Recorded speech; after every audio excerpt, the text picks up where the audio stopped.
ભરૂચ જિલ્લાના હાંસોટના બમલેશ્વરથી સામે પાર આવેલ મીઠી તલાઈ જવા માટે નર્મદા પરિક્રમાવાસીઓ જીવના જોખમે જતા હોવાનો વિડીયો વાયરલ થયો છે। બોટમાં ક્ષમતા કરતા વધારે મુસાફરો બેસાડાતા હોવાના આક્ષેપ થયા છે।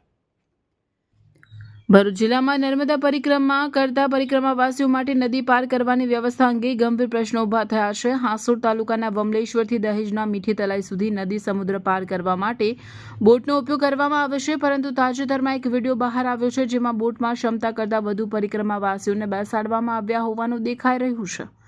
નર્મદા પરિક્રમાવાસીઓ બમલેશ્વર ઘાટથી મીઠી તલાઈ પહોંચવા માટે બોટનો સહારો લેશે।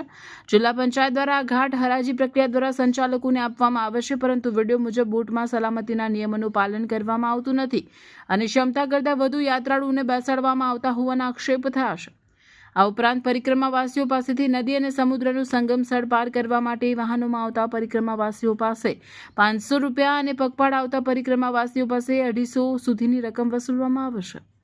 બોટમાં સવાર રહેલા પરિક્રમાવાસીઓએ જ આ સ્થિતિનો વિડીયો બનાવી વાયરલ કર્યો છે। ઉલ્લેખનીય છે કે જ્યાંથી બોટ દ્વારા યાત્રાળુઓને પાર ઉતારવામાં આવે છે તે વિસ્તાર નદી અને સમુદ્રના સંગમ નજીકનો છે।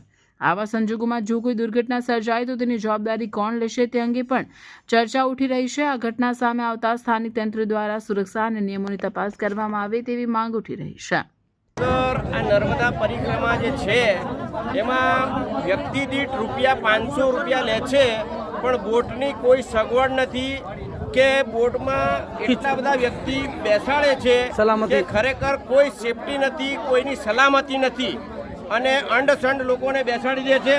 આ વિડીયો વાયરલ કરો અને બધા જુઓ, દેશ દુનિયામાં દેખે અને બધાનું સારું થાય। નર્મદા પરિક્રમા માટે લોકો નીકળી રહ્યા છે। અત્યારે નર્મદે હર